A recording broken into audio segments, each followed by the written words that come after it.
बहुत समय पहले की बात है। राजस्थान के वीराने में बसा एक राज्य था, चित्रगढ़। एक प्राचीन, राजसी परंतु रहस्यमयी भूमि, जहां हवाओं में इतिहास की गूंज थी और दीवारों में छुपे थे अनकहे राज। चित्रगढ़ का राजा था राजवीर सिंह, न्यायप्रिय, वीर, परंतु अकेला। जनता उसे देवता मानती थी, लेकिन महल की दीवारों के पीछे उसका जीवन शांति से कोसों दूर था। एक रात राजा की मृत्यु हो गई, अचानक, बिना किसी चेतावनी के। किसी को कुछ समझ नहीं आया। कहा गया दिल का दौरा पड़ा, पर अफवाहें फैली, जहर, धोखा, हत्या। फिर भी महल खामोश रहा। 3 दशक बीत गए। अब एक 22 वर्षीय युवक आरव चित्रगढ़ लौटा। उसे यहां खींच लाया था एक सपना, बार बार आता एक ही सपना, जिसमें एक बूढ़ा उसे पुकारता और 7 चिट्ठियां हवाओं में उड़ती। आरव की परवरिश एक चित्रकारिन मां ने की थी, जिसने कभी उसे उसकी असल पहचान नहीं बताई। पर अब उसकी मां नहीं रही और आरव को अपने अतीत के हर दरवाजे को खोलना था।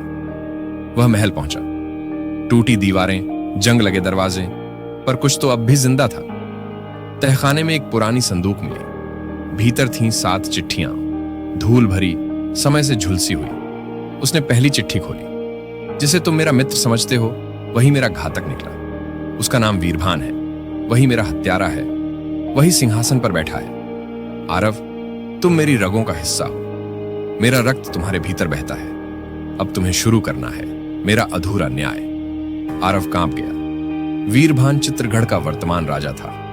उसका शासन अब भी चलता था, लोहे के हाथों से, डर के साए में। दूसरी चिट्ठी में राजा ने अपनी पहली रानी रूपकला का जिक्र किया। रूपकला से विवाह मेरा प्रेम नहीं, राजनीति थी। पर उसका हृदय आग बन गया। उसने मुझे नहीं मारा, पर मेरी आत्मा को झड़ दे दिया। उसका पुत्र मेरा नहीं था, और फिर भी वह मेरा उत्तराधिकारी घोषित हुआ। आरव समझ गया कि विक्रांत, वीरभान का सहयोगी, सिंहासन का झूठा दावेदार था। वह उस व्यक्ति का पुत्र था जिसने रानी को अपने वश में किया था।